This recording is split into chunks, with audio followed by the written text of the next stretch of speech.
Hello दोस्तों, नमस्कार। मैं अनूप तिवारी आज फिर एक नए विचार के साथ में आपके सामने आया हूं। और आज का दिन सोमवार है, सप्ताह का पहला दिन होता है। और मेरी यही कामना है कि आपके द्वारा सोचे हुए जो भी कार्य हैं, जो भी योजनाएं हैं, सभी पूर्ण हों। क्योंकि सोमवार का दिन एक नई शुरुआत का दिन माना जाता है। और एक विचार है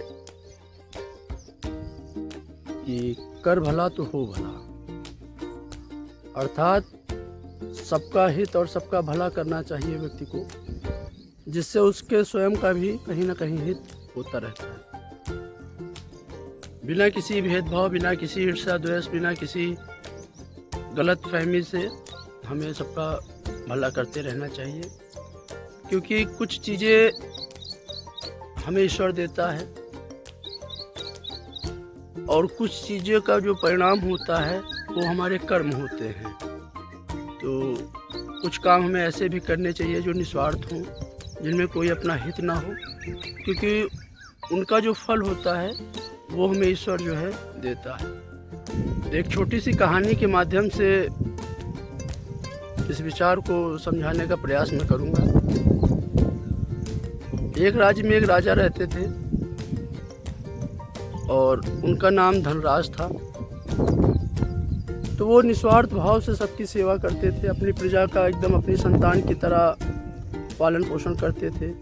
यहाँ तक कि जो दूसरे राज्य के भी लोग अगर उनके पास आते और कोई सहायता लेने तो उनकी भी निस्वार्थ जो है सहायता करते। यहाँ तक कि अपने दुश्मनों का भी वो हित ही चाहते थे। एक बार दूसरा एक राजा था, उसका नाम भीम था।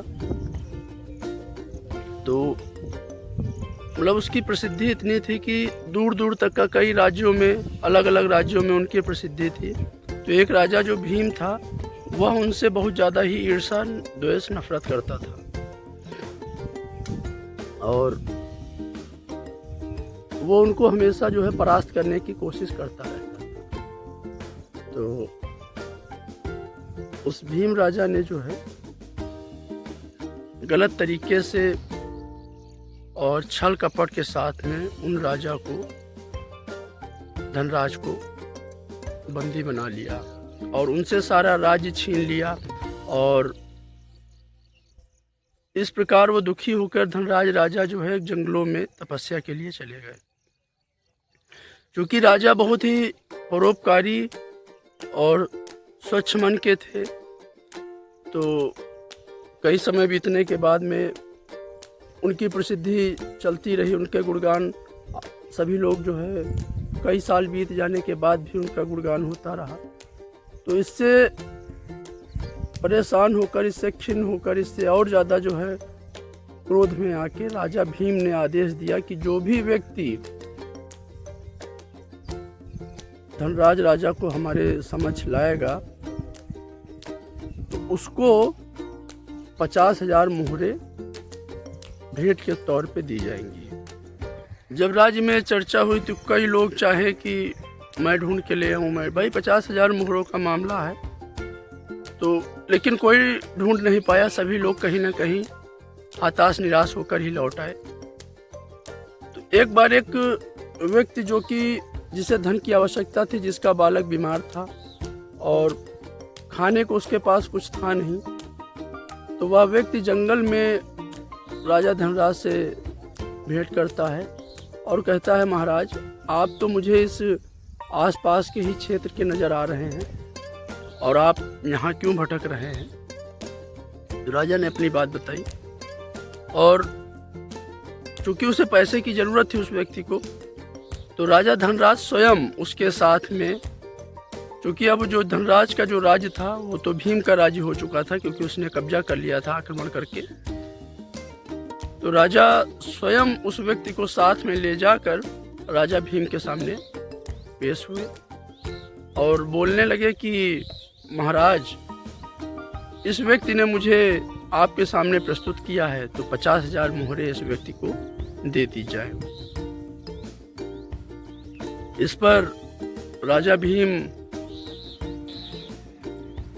को अपनी बात का बहुत पश्चाताप हुआ और उन्होंने न केवल 50,000 मोहरें उस व्यक्ति की मदद के लिए दी, बल्कि वह पूरा राज्य